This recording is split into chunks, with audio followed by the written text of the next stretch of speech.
Hello mga idol, eto na naman tayo. Mag-check tayo ng mga gagamitin natin para sa ating deep sea.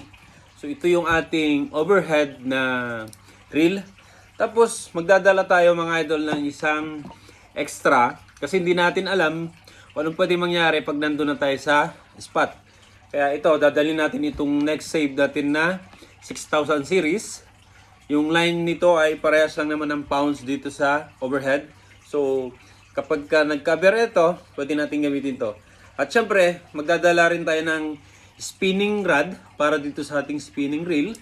At ito yung overhead natin na reel. Gagamitin natin ito sa ating overhead na rod. So, magdadala rin tayo ng pang casting. Ito yung ating Stradic 5000. Dadalhin natin to mga idol para just in case na may activity na madaanan, may gagamitin tayo pang casting ng lures or jig. Tapos, meron tayo ditong biniling bagong jig. Yan mga idol. Oh. So, itong jig na to ay glow in the dark. Yan mga idol. Oh. Yan. So, meron din tayong kinuha dito o bagong assist hook. Itong assist hook na to, itong kinuha natin ay may wire daw sa loob. Daw, kasi yun ang sinabi sa atin ng kaibigan natin nagbenta. Yan, shout out sa iyo, Master Carlos. Tapos meron tayong mga assist hook dito. I-check din natin itong mga to idol. At least ito pwede nating magamit. Mayroon kasi rito, yan o ito. May tayo rito na isa. Yan o mga idol. So, kagagamit, naputol na. Kasi pag minsan nababagsak, nadadaganan. O kaya ay pagka nakaka-strike, nakakagat dito. Bago na sumasabit sa may hook.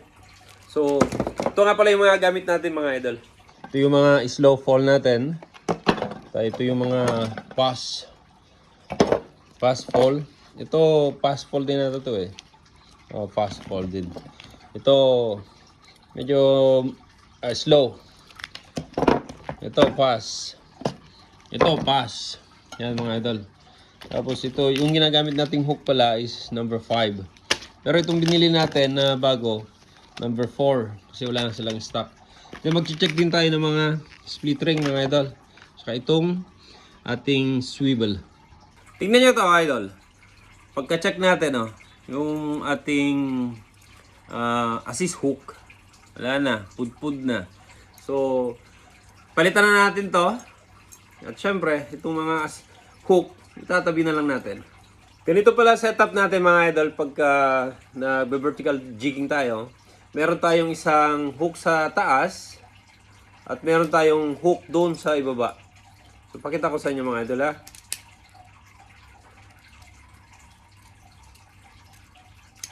So, ayan. Ito yung swivel mga idol. Ayan, swivel. Dito na natin i-attach yung leader line.